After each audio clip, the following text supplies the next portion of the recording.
Hello, this is the final little devlog for Sandripper, which is crazy, honestly.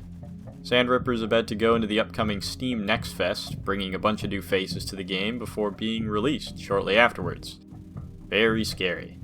And boy, what a journey it's been.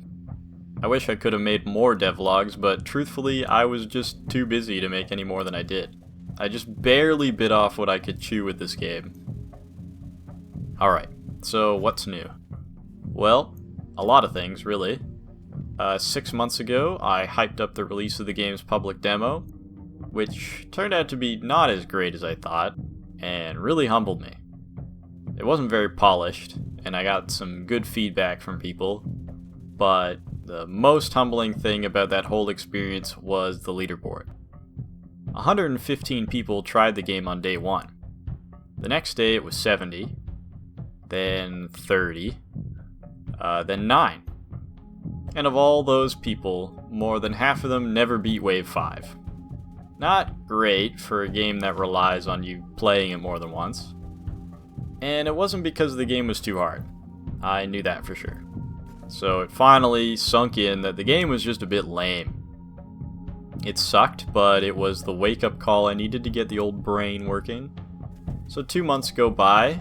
I do some small improvements to the weapons and enemies, streamline some game mechanics, like core dumps in the tutorial. I added new things like weapon unlocks and more upgrades to give the game more variation and progression, giving you something to play for. Biggest change within all this was just some polish. General improvement to the game feel. The feedback for different actions, the predictability and unpredictability for different things were tweaked. I quietly put the second demo out in October. My work was far from over, but I was just happy to get it back out there. Then November rolled around and I slowed down.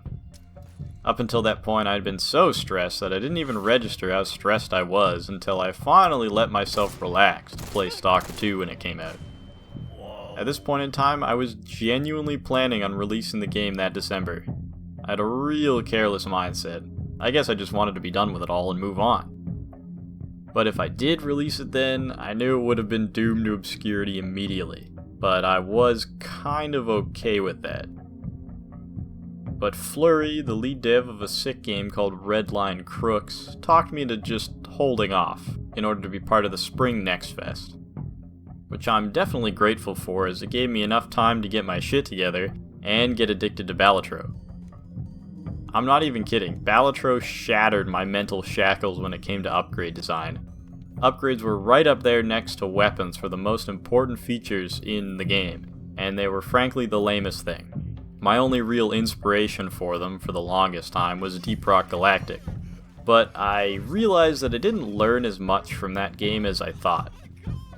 So with this fresh infusion of ideas and concepts, I went on a freakish spree of upgrade creation midway through January, adding 23 upgrades in 3 weeks, literally doubling the upgrade count. This includes new ultra-rare upgrades and the weapon workbench. And some other things, like the old tank hunters from the original builds finally made their valiant return as the scariest enemies in the game. Something I've been trying to bring back for the longest time, but just never had the right idea of how to do it. The big airship, which was boring, was simply given a bunch of laser beams, and that's working pretty good. Radiation became a proper status effect, making enemies take multiplied damage, much more fun. The Plas minigun, which was lame, got turned into the Annihilator, which fires particles and anti-particles that shred through matter in order to terminate each other. And last but not least, lots and lots and lots of bug fixes. It may not be glamorous, but it's a hell of a lot of work keeping on top of bugs, given the complexity of the game. And that's pretty much it, I guess. Just some more bug fixing, and then it's off to Next Fest. And then, well, release. Thank you all, by the way, especially you guys that keep playing the game. I've learned a lot. Enough to make more videos for sure, so I may end up doing just that after the game releases. Anyway, that's all. See ya.